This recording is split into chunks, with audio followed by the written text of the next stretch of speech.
Alors bonjour, normalement on est bien en direct, je crois que l'événement est correctement lancé. Bonjour à ceux qui sont déjà là. On attend comme d'habitude encore 2 minutes, donc 11h32, pour pouvoir le temps d'attendre les retardataires et puis c'est parti.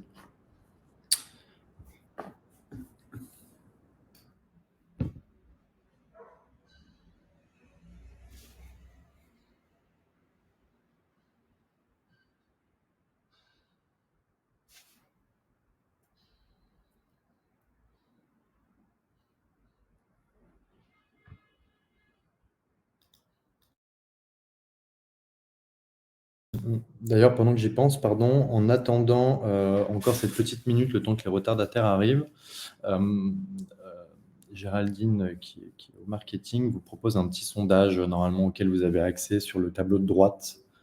Si vous pouvez prendre le temps d'y répondre, ce serait vraiment top de votre part.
Ok. Allez, les 32, on va lancer. Bonjour à tous et bonjour à toutes. Bonjour à Denka, ça va? Bonjour à tous, très bien, merci. Alors, on va évidemment se présenter un petit peu, donc juste en mot de bienvenue. Donc, bonjour et bienvenue pour ce nouveau webinaire. Alors, on a voulu parler aujourd'hui de comment optimiser ses frais bancaires quand on a une PME. Alors, c'est évidemment les frais bancaires, c'est un sujet sur lequel on s'est penché dès la création de MemoBank. C'est un sujet extrêmement vaste. On va en parler. On avait notamment au début essayé de trouver des comparateurs. Alors, il y a beaucoup de comparateurs qui existent évidemment sur le marché, beaucoup qui sont liés notamment sur. C'est facile de retrouver un peu quelles sont les primes de bienvenue, quels sont les frais fixes qui sont pris par tout le monde. Il y a tellement de lignes. Mais quand on a voulu regarder un peu combien coûtait réellement une banque à un client en prenant en compte l'aspect variable, c'était un peu plus compliqué d'avoir des éléments très justes et pourtant, c'est ce qui peut représenter à 70 à 80% de votre facture. Donc, on va beaucoup parler évidemment des frais variables. Et pourquoi est-ce qu'on parle d'optimisation et pas simplement de négociation ou de réduction? C'est parce que pour nous, c'est un sujet un tout petit peu plus global. C'est avant tout de comprendre ce que vous payez, pourquoi vous le payez, puis d'essayer d'analyser quels sont vos besoins et de vous demander est-ce que je est-ce que je confie les bons flux à la bonne banque? Est-ce que j'ai pas des frais fixes qui me sont facturés chaque mois qui sont en fait inutiles? Est-ce que je devrais pas utiliser les produits, les interfaces de telle banque ou de telle fintech même pour optimiser globalement mes frais, que ce soit sur des coûts visibles ou des coûts cachés? Et justement, on va considérer la notion de frais de façon beaucoup plus large que le montant qui vous est facturé chaque mois par votre banque. Ça, c'est ce qu'on peut appeler les coûts visibles. On va aussi s'intéresser aux coûts cachés, comme le temps que vont passer vos équipes sur sur la gestion quotidienne de vos outils bancaires. Donc, rapidement, donc moi, je suis Brice, je suis responsable d'entreprise chez MemoBank et je coordonne notamment les forces de vente, que ce soit de l'avant-vente, la vente, l'après-vente, au suivi client, notamment par des chargés d'affaires. Pour représenter MemoBank rapidement, donc, nous sommes une vraie banque qui a reçu son agrément d'établissement de crédit en juin 2020. Nous sommes dédiés aux PME et on est lancé commercialement depuis septembre 2020 avec notamment des vrais chargés d'affaires, dont Adé Inca. Bon, j'ai le plaisir d'animer ce webinaire avec lui. Salut Adé. Salut, merci Brice. Merci encore une fois de votre présence. Comme l'a dit Brice, je m'appelle Adénica. Je suis l'un des 5 chargés d'affaires entreprises présents chez MemoBank depuis un peu plus d'un an, depuis plus d'un an même. Et avant cela, j'ai travaillé une dizaine d'années dans la banque traditionnelle, notamment en tant que chargé d'affaires professionnel et en tant que chargé d'affaires entreprise. Juste pour la petite distinction, les entreprises sont classées en fonction de leur chiffre d'affaires, soit en professionnel, généralement ça va de 0 à 2 millions d'euros de chiffre d'affaires et ils sont gérés en agence, ou en entreprise, gérer un centre d'affaires à 2 millions et plus. Après, il y a différentes strates, mais toutes les banques fonctionnent de la même façon. Exactement. Et du coup, avant de présenter ce programme-là, il faut vraiment comprendre que nous, on a pris le cas nominal d'une PME qui est multibancarisée. Pourquoi ? Parce que je crois que c'est 3/4 des PME françaises sont multibancarisées et c'est pour ces entreprises que l'optimisation des frais commence à devenir un vrai sujet. Et ensuite, parce que nous, en tout cas, à travers toutes nos actions commerciales, on a toujours conseillé à nos prospects et à nos clients d'être multibancarisés parce que ça a évidemment l'avantage de faire jouer la concurrence. On pourrait se dire que ça pourrait avoir le désavantage de multiplier les frais. C'est vrai sur la partie frais fixes parce que vous allez multiplier les banques, donc vous aurez des frais fixes multipliés, mais les coûts restent relatifs. En revanche, tout ce qui est frais variables est basé sur votre chiffre d'affaires. Donc finalement, peu importe le nombre de banques que vous avez, ça ne va pas changer grand-chose. Pour venir sur le programme, on a regardé ça avec ADINCA, je crois qu'on en a pour 20 à 25 minutes pour vous présenter vraiment tout ce qu'on sait, nous en tout cas, tout ce qui est intéressant sur la partie frais bancaires. Et à la fin, on laissera toujours une petite partie questions-réponses qui peut durer 5-10 minutes. Je vous invite vraiment à les poser pendant le webinaire et pas attendre la fin, évidemment. Mais on devrait vous libérer vers midi et quelques. Donc la première partie, pourquoi optimiser vos frais, quels sont ces principaux frais, comment les optimiser. Et puis, on aimerait bien aussi passer 3-4 minutes sur les nouveaux modèles de tarification bancaire et aussi les anciens. Je pense que c'est important. Et donc, évidemment, n'hésitez pas à poser vos questions. Donc, la première partie, pourquoi optimiser vos frais ? Donc, si vous posez cette question, on pourrait se dire que de toute façon, les tarifs sont écrits noir sur blanc sur les brochures tarifaires de vos banques. Alors, il y a une petite pointe d'ironie parce que ça a beau être écrit, ce n'est pas pour autant que c'est facile de s'en sortir. Donc, à partir du moment où on commence à multiplier les lignes de facturation, il y a une notion d'optimisation qui rentre en compte. Donc, c'est pour ça qu'on a voulu commencer par pourquoi.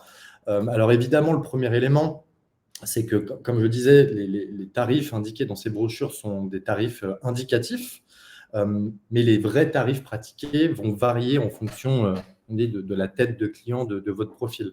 La plupart des entreprises, des directions générales, des directions financières négocient ces frais. Ça ne veut pas dire pour autant qu'ils sont compris. Ensuite, nous, on pense que pourquoi vous pouvez les optimiser ? Parce que certains frais bancaires en fait, sont des héritages de modèles de tarification qui, à notre sens, on a notre point de vue, il ne sera pas forcément partagé par tout le monde et peut-être pas par nos concurrents, mais que certains modèles sont obsolètes. À titre d'exemple, vous payez chaque mois des frais de banque à distance pour avoir le droit de vous connecter à votre interface et après, vous payez en fonction de l'utilisation. Donc, c'est un peu comme si sur Netflix, vous continuez à payer votre abonnement et à chaque fois que vous regardez un film, vous payez de plus en plus. Donc, évidemment, il peut y avoir débat. Et ensuite, pourquoi optimiser ? Parce que, comme on le disait, il y a beaucoup de lignes, beaucoup de modèles, parfois de tarification qui sont différents et vous devez quand même choisir vos banques et vos produits en fonction de vos besoins d'utilisation et pas le contraire. Et ensuite, et ça c'est vraiment le dernier volet de cette présentation sur pourquoi optimiser vos frais, c'est sur la partie coûts cachés. Aujourd'hui, les modèles génèrent des coûts cachés, les outils génèrent des coûts cachés qui sont plus ou moins importants en fonction de vos partenaires, que ce soit des banques ou des fintechs d'ailleurs. Et quand on parle de coûts cachés, on parle bien du temps perdu par vos équipes en fonction de l'utilisation quotidienne de leurs outils bancaires. Donc voilà pourquoi. Ensuite, quels sont les principaux frais bancaires ? Donc là, je vais surtout laisser parler à ADINCA là-dessus. Mais en préambule, il y a vraiment trois types de frais. Là, on commence par le premier, on parle des frais fixes. Que le compte courant, que votre compte soit utilisé ou pas du tout, vous, entreprise, vous paierez des frais bancaires fixes qui reviennent tous les mois comme un loyer. Et du coup, je laisse Adeyinka nous en parler un petit peu plus. Yes, merci Brice. En termes de frais fixes, on a pris des frais communs à toutes les banques. On en a pris 3 de façon arbitraire, mais on aurait pu en lister un petit peu plus. Vous avez les frais de tenue de compte. Ces frais correspondent aux efforts informatiques et humains nécessaires à la gestion de votre compte courant. C'est-à-dire que demain, votre banquier, au quotidien, gère votre compte, que ce soit par rapport à un changement d'adresse, à une augmentation de capital, à un changement de gérance. Il effectue des actions quotidiennes sur votre compte qui expliquent ces frais de gestion, ou qui expliqueraient, selon le point de vue, ces frais de gestion de compte. Le montant varie selon les banques et il est entre 15 et 60 euros par mois. Ils sont soit prélevés au trimestre ou soit par mois, mais le montant reste conséquent. Vous avez aussi les frais de banque à distance. Comme l'a si bien souligné Brice, c'est surprenant de payer pour accéder à son compte en 2021, mais c'est encore une fois l'héritage des grandes banques traditionnelles qui, petit à petit, est remis en question grâce aux nouveaux acteurs. Généralement, ce sont des frais qui sont inclus dans un package bancaire, où dans ce package, il y a potentiellement votre carte bleue, une assurance ou autre. Et ça varie selon les banques toujours, et c'est entre 30 et 75 euros par mois. Et pour finir, il y a les frais d'actualisation administrative du compte. C'est très proche des frais de tenue de compte, mais ces frais sont perçus annuellement, puisque tous les ans, la banque, suite à la réception de votre liasse fiscale, remet à jour des informations, remet à jour tout ce qui est KYC, conformité, et donc impacte cette remise à jour via ces frais, comptés entre 150 et 600 euros par an. Mais sachez que votre banquier a la main dessus pour pouvoir vous faire, entre guillemets, une petite ristourne ou une réduction, pouvoir vous les exonérer de façon totale. Et vous avez aussi d'autres frais spécifiques à toutes les banques, que ce soit les frais d'intervention, les courriers concernant des incidents de compte ou des frais sur des virements bancaires. Quoi qu'il en soit, chaque entreprise a des spécificités, a des besoins, et donc, par rapport à ces besoins, la banque facture des frais fixes.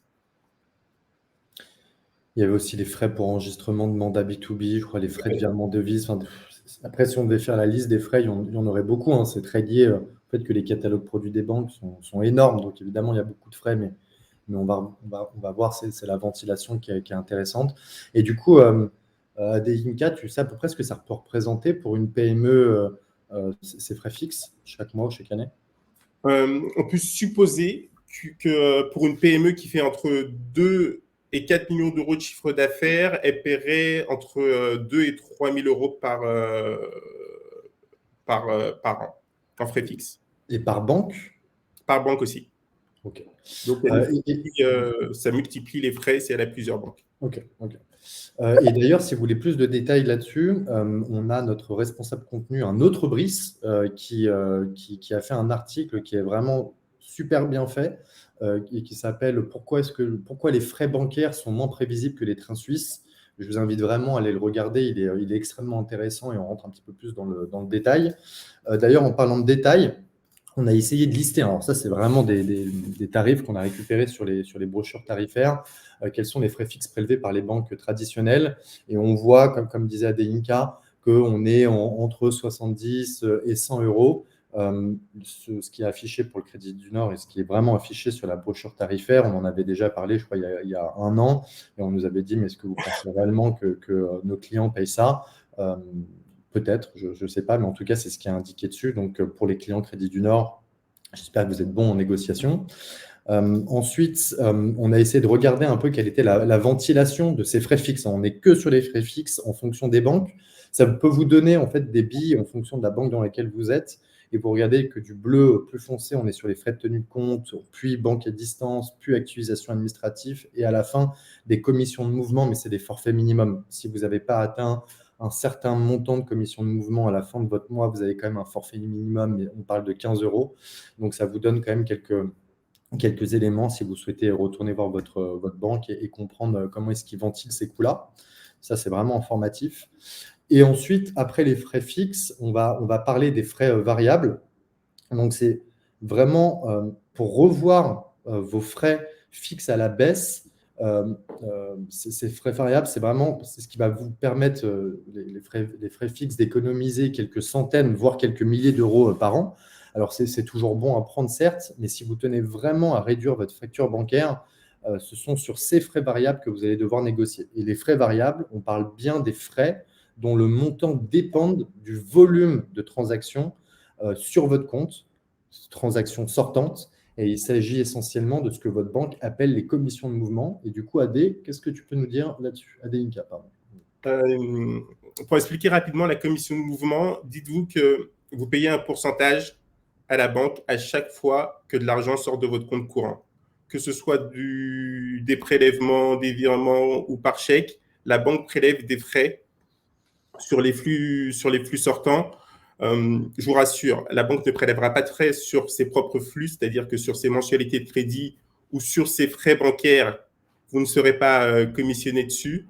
Et à notre sens, du moins à mon sens, ça peut s'avérer vicieux parce qu'il y a certaines entreprises qui sortent beaucoup plus d'argent que leur chiffre d'affaires. Dans notre jargon, on dirait qu'elle a un total annuel débiteur supérieur à son chiffre d'affaires. Je vais prendre l'exemple pour être plus concret je pourrais prendre le portage salarial. Voilà, par exemple, une entreprise de portage salarial, elle encaisse et elle reverse pour le compte de tiers et elle ne se rémunère qu'une petite partie sur ces montants. Donc, son total débiteur annuel est donc supérieur par rapport à son montant de chiffre d'affaires.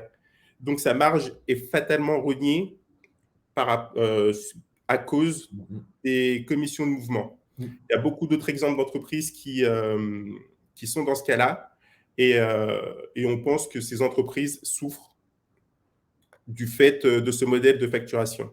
Sur l'exemple qu'on vous montre, vous avez en moyenne des commissions de mouvement d'après les brochures tarifaires des banques à 0,19%. On part du principe que vous réussissez à négocier 15%, donc on serait à 0,16%. Vous voyez donc le montant que vous payez si vous avez 80 000 euros de flux sortant sur le compte. Pour moi, c'est l'un des principaux leviers d'arbitrage pour choisir les banques ou pour choisir les différents flux que vous allez allouer aux différentes banques. Et donc, du coup, si on regarde un peu cette formule, c'est vraiment factuel, hein. Ce n'est pas du tout un a priori ou un jugement de valeur. C'est que le modèle de tarification bancaire fait que plus vous êtes un bon client, plus vous utilisez votre banque, plus vous payez cher. Donc, ça peut à la limite se comprendre sur des augmentations de chiffre d'affaires, mais nous, on trouve que sur certains business models, ce n'est pas du tout justifié. Comme on parlait à Delinka, il y en a qui ont beaucoup de flux et leur part de chiffre d'affaires est une part infime, on va dire mineure de ces flux-là. Et ça, ce sont des gens qui sont vraiment impactés directement par ce modèle. Comme le disait Adeinka, on voit bien donc que les frais variables sont l'un des principaux leviers pour réduire les frais bancaires. Parce qu'en fonction du pourcentage de commission de mouvement que votre banque facture, vous allez payer soit très cher, et si l'autre facture moins cher, vous allez pouvoir économiser beaucoup. Et nous, dans le lancement de Memo, dans la création du projet, c'était clair dès le début, on ne voulait absolument pas reproduire ce code-là. Donc aujourd'hui, nous, par exemple, on ne facture pas de commission de mouvement, on ne fonctionne que par abonnement. Et à Deinka, on est d'accord que les commissions de mouvement ne sont pas les seuls frais variables qu'on peut trouver. Non, vous pouvez avoir des frais variables qui s'ajoutent en fait sur des frais fixes quand vous faites des virements en devises, quand vous faites des prélèvements sortants, quand vous faites des virements instantanés. Je pense que je vous invite même à re-regarder, parce que je pense que vous l'avez fait, vous le faites souvent, la brochure tarifaire de vos banques respectives pour voir la foultitude des frais fixes et des frais variables. Généralement, vous avez potentiellement des frais fixes en dessous à 2 cas des frais variables en fonction du volume. Et en fait, ce qui nous dérangeait, ou Memo a vocation à avoir été créé, parce que en fait, l'opacité des tarifs rend difficile l'optimisation des frais pour le client. Et nous, on a voulu revoir tout ça pour qu'on puisse être au clair avec le client et que le client puisse être au clair avec nous, réciproquement. On ne part pas du principe que le pricing des banques est mauvais, hein. Ce n'est pas du tout ça qu'on veut dire. On n'a pas de jugement sur est-ce que c'est trop cher ou est-ce que c'est pas assez cher. Mais ce qui est sûr, c'est que ce n'est pas assez simple de comprendre pour comprendre rapidement, dès que vous ventilez fixe, variable en fonction du produit A, B, C ou D, ça devient évidemment complexe. Alors, je vais juste changer de slide ici et là. Et donc, après les coûts fixes et les coûts variables, on va maintenant parler des coûts cachés. Alors, c'est une notion pour nous qui est cruciale chez MemoBank parce que souvent, bien sûr, je ne dis pas tout le temps, souvent, l'innovation vient des challengers et peu importe le métier, peu importe le marché derrière. Pour prendre le cas de MemoBank, on souhaite évidemment innover, on veut repenser la banque, on essaie de revoir évidemment le modèle de facturation, mais ce qu'on essaie de voir aussi, c'est de revoir l'expérience client au quotidien des utilisateurs. Comment est-ce qu'un utilisateur utilise ses outils bancaires? Et le prix, pour nous, je pense, et pour tout challenger, ils le diront tous, c'est toujours une question de perspective. Pour me dire combien me coûte ma banque pourrait se résumer à combien je paie par mois ou combien je paie par an. Ça, c'est une première question. Je pourrais aussi me dire combien me coûte ma banque pourrait aussi s'élargir à ce que me coûte en interne l'utilisation de mes outils bancaires par mes collaborateurs et les interactions que j'ai au quotidien avec ma banque et mon banquier. Or, on sait que les banques subissent un héritage technologique qui est parfois très compliqué à faire évoluer et un héritage organisationnel, les sièges, les agences notamment, qui est parfois à contre-courant de ce qui peut se faire aujourd'hui en termes de services clients modernes, efficaces, proactifs, rapides, etc. Donc, on ne va pas refaire le calcul ensemble parce que je vais vous endormir, mais si je me demande simplement combien de mes collaborateurs et combien d'heures ces collaborateurs passent sur mes outils bancaires, je peux en déduire avec leur salaire chargé ce que me coûte réellement mon organisation et mes process bancaires au quotidien. Et finalement, il suffit de réduire de 10 ou 15 heures par mois le temps passé par mes salariés sur les outils bancaires pour commencer à vraiment faire de vraies économies. Adélinka, est-ce que tu peux nous donner un exemple de coûts cachés notamment? Je vais même en donner 2 ou 3. Le premier, c'est par exemple, Généreux. si demain vous demandez à un de vos collaborateurs de retrouver une vieille opération, généralement l'interface bancaire que vous payez, le service Internet que vous payez, vous propose un historique de 3 voire 6 mois de recherche. Pour pouvoir retrouver une opération antérieure, il faut télécharger des PDF et scroller à la mano pour retrouver une opération disparue, ce qui est une perte de temps phénoménale pour vous comme pour votre collaborateur. Vous avez aussi les opérations de réconciliation comptable. La réconciliation comptable dans une société, c'est un exercice chronophage, pénible et inintéressant, sans vouloir offusquer personne. Chez nous, chez Memo par exemple, on permet de générer des IBAN virtuels pour chacun de vos clients et ainsi, chaque encaissement est automatiquement rattaché à un IBAN.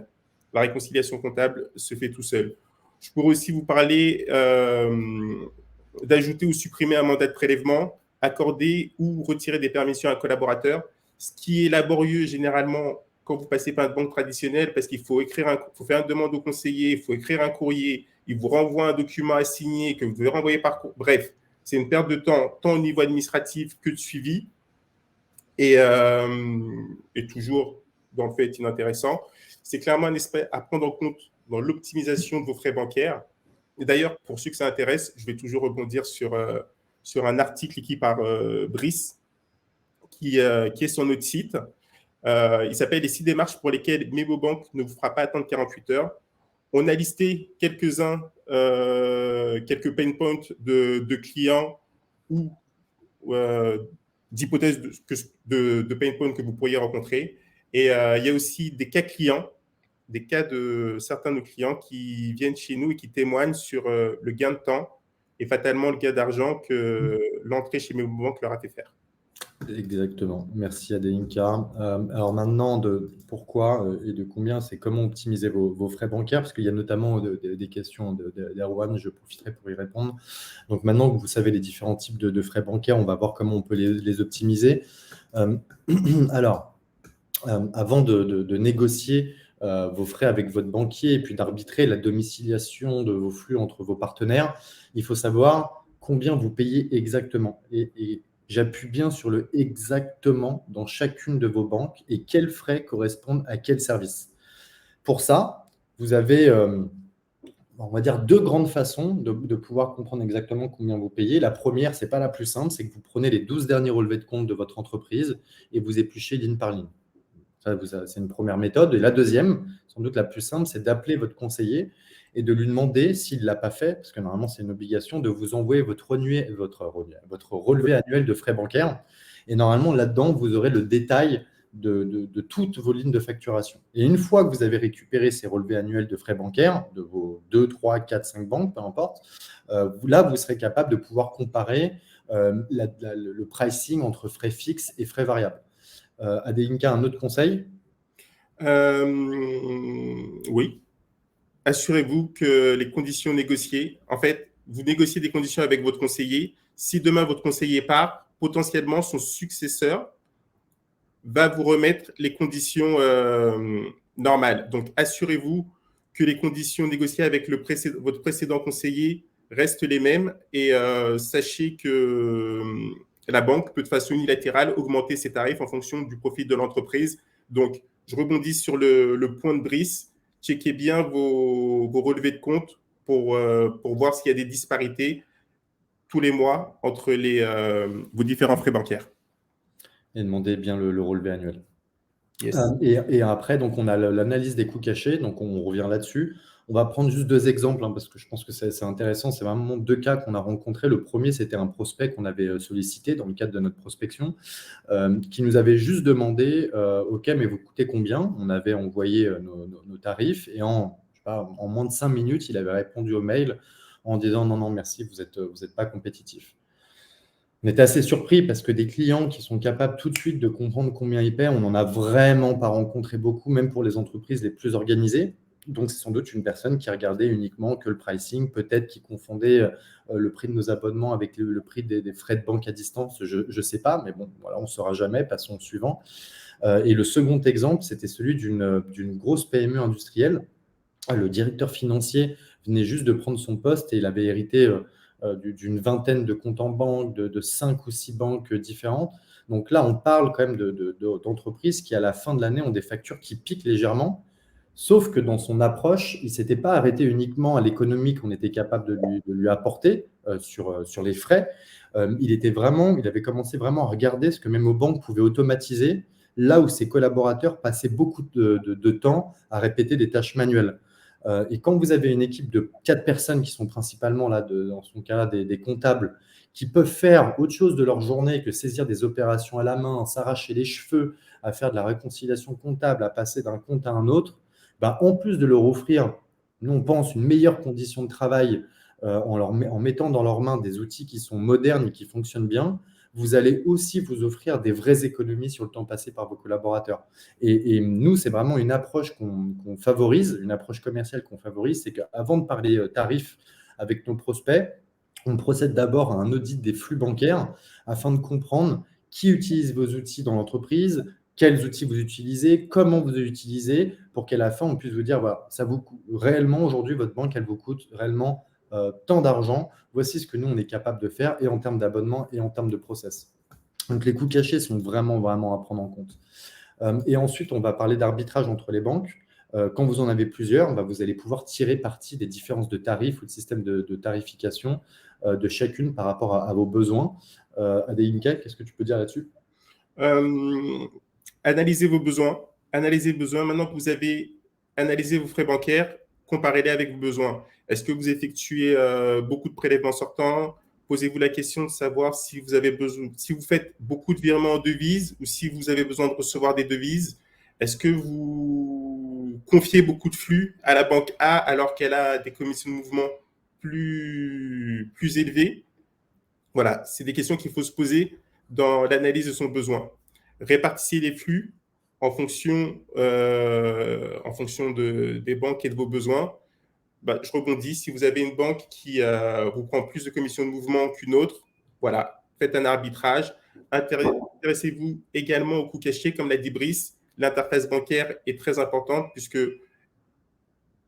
les recherches ou les demandes peuvent être chronophages, faites dessus, et donc c'est du temps perdu pour vos collaborateurs qui pourraient utiliser à meilleur escient et surtout explorer le marché. Aujourd'hui, on a la chance de vivre une époque formidable où on a beaucoup d'acteurs dans la fintech. On a aussi les banques qui se repensent et qui se réorganisent, les banques traditionnelles, et elles peuvent vous proposer des tarifs plus avantageux par rapport à vos besoins ou des produits plus performants. Donc, une fois que vous aurez fait cet audit, je pense que vous y verrez plus clair et ça vous permettra de faire différents arbitrages sur votre pool bancaire ou sur juste changement de banque ou de paradigme.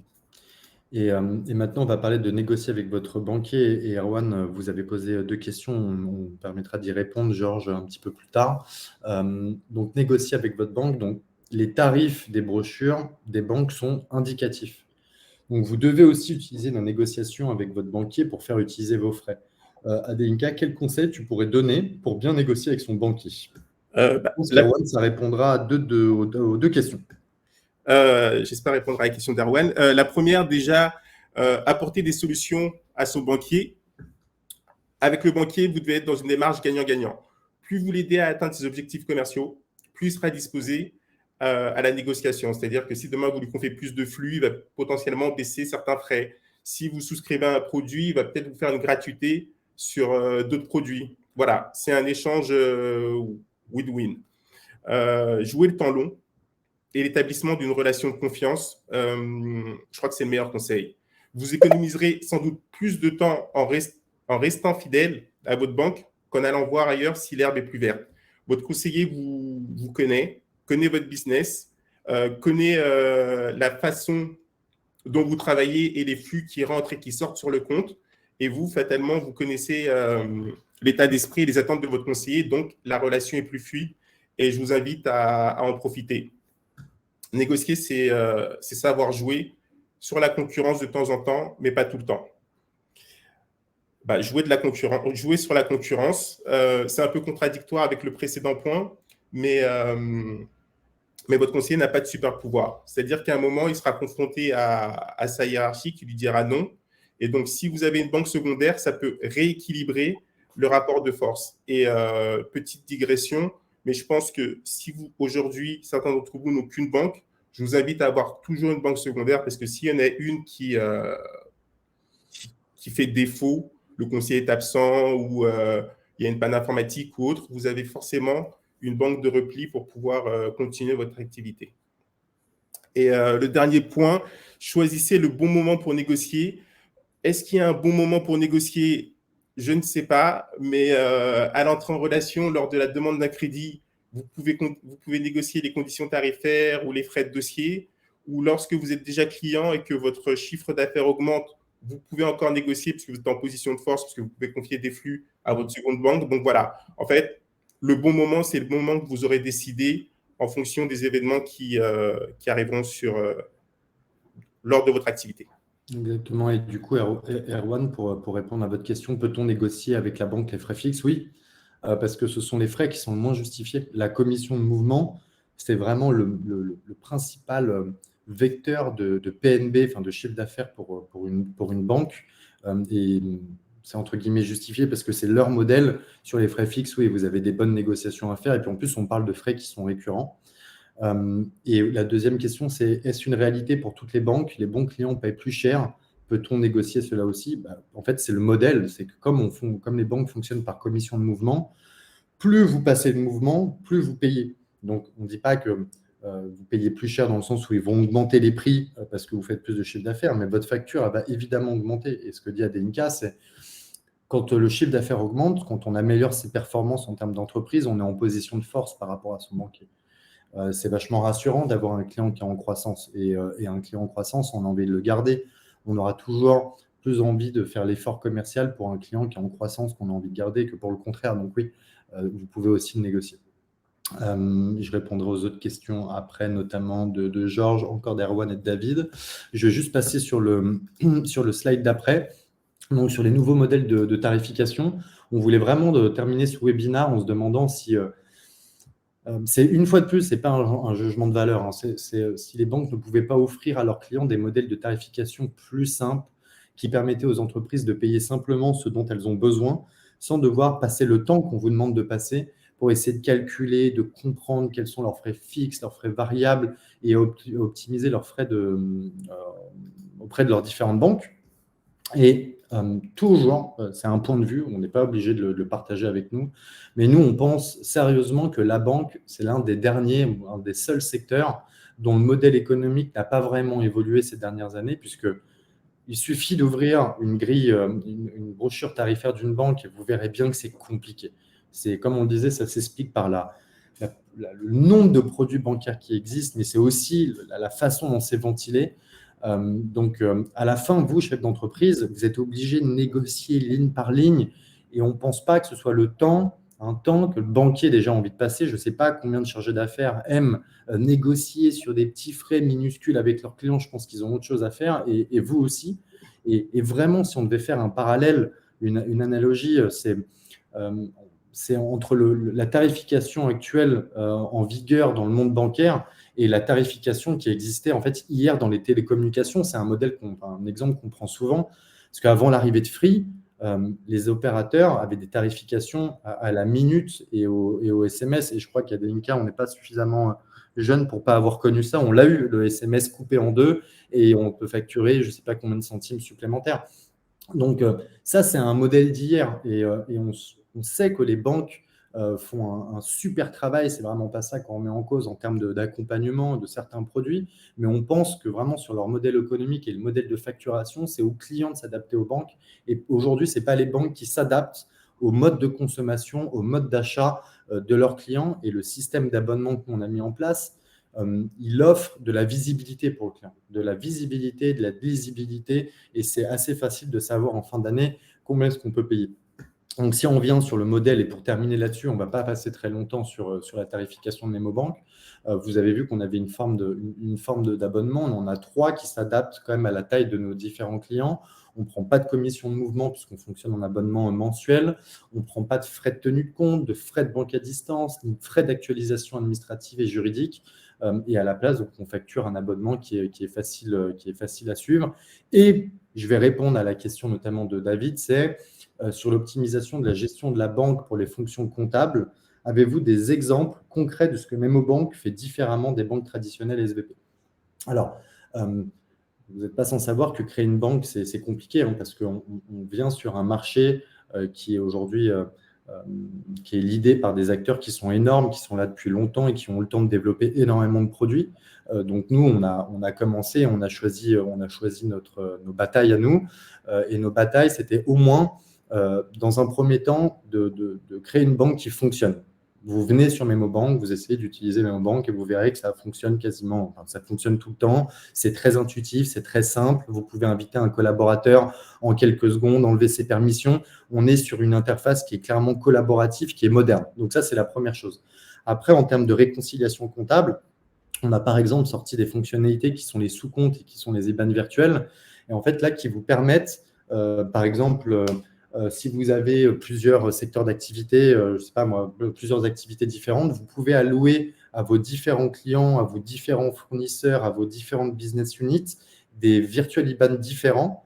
Et en fait, quand les fonds vont sortir ou vous rentrez de votre compte, vu que ces IBAN peuvent être rattachés à des sous-comptes, vous allez pouvoir réconcilier ça très facilement. Donc ça, c'était vraiment pour nous la première étape. C'était juste de créer ces fonctionnalités qui permettent de gagner du temps. Et la deuxième étape de MemoBank, c'est de rentrer dans une stratégie d'automatisation et d'être connectable avec les outils que vous utilisez au quotidien. C'est quelque chose qui prend du temps de créer cette APIisation, mais c'est vraiment, une des prochaines grandes étapes de MemoBank, c'est d'être capable de proposer à une entreprise un outil bancaire qui est connecté avec tous les autres outils qui vous permettent au quotidien de piloter vos entreprises, les gestions de notes de frais, solutions de paie, etc., et de piloter aussi votre trésorerie. Ça, c'est le futur de MemoBank et on pense que le futur de la banque passera aussi par là. Voilà. Et je pense que j'en ai terminé sur MemoBank et j'avais une dernière question de Georges. Au niveau des frais cachés, il y a aussi les opérations en devises avec des taux de change opaques et pas compétitifs. Quelle est la politique de MemoBank là-dessus? Alors, je vais réutiliser l'argument, on est jeune, donc on fait ce qu'on peut dans le meilleur des temps. on est en train de travailler très, très, très, très opérationnellement sur un produit de FX, de virement international. Et on espère, Georges, pouvoir vous en reparler dans les meilleurs délais. Évidemment, on ne prendra pas de risque de communiquer parce qu'il y a des dépendances avec d'autres partenaires, mais on travaille sur ce sujet et vous avez raison. Il y a aussi un travail sur le pricing, notamment des banques en termes de change. Voilà. Je ne sais pas s'il y avait d'autres questions. David, j'ai répondu. Ok, Georges, Erwan, pareil. néobanque versus banque traditionnelle. Alors, une néobanque versus banque traditionnelle, en tout cas, c'est mon avis, c'est que quand on parle de néobanque, on ne parle pas forcément de banque. Donc, il faut vraiment faire la part des choses entre la néobanque qui est capable aujourd'hui de faire transiter des flux, donc d'envoyer ou de recevoir votre argent d'un point A à un point B, et sa capacité d'être une vraie banque, donc de disposer d'un agrément d'établissement de crédit. Vous avez beaucoup de néobanques pour les particuliers qui sont des filiales de banques. Les néobanques côté professionnel sont surtout des établissements de paiement et pas tant des vraies banques. Donc, c'est assez compliqué en fait d'aller comparer le tarif de deux acteurs en fait, qui ne se ressemblent pas vraiment, qui n'ont pas, en tout cas, qui n'ont pas les mêmes contraintes, notamment réglementaires. Donc, c'est assez compliqué de comparer les deux. Mais Adélinka le disait, il faut explorer le marché et voir quelle est la solution qui vous ressemble le plus. Voilà. Il n'y a pas d'autres questions. Je pense qu'on en a terminé. Il est 12h11. Adélinka, on peut dire un merci, au revoir à tout le monde, je pense. Merci. Au revoir. Au revoir à tout le monde. Merci à tous d'avoir participé et passé une excellente journée. Et on espère vous revoir très vite sur MemoBank si vous souhaitez en savoir un peu plus sur vos frais. On vous fera une simulation très, très, très, très détaillée, en tout cas la plus possible. Bon appétit à tous. Au revoir. Bon appétit. Merci.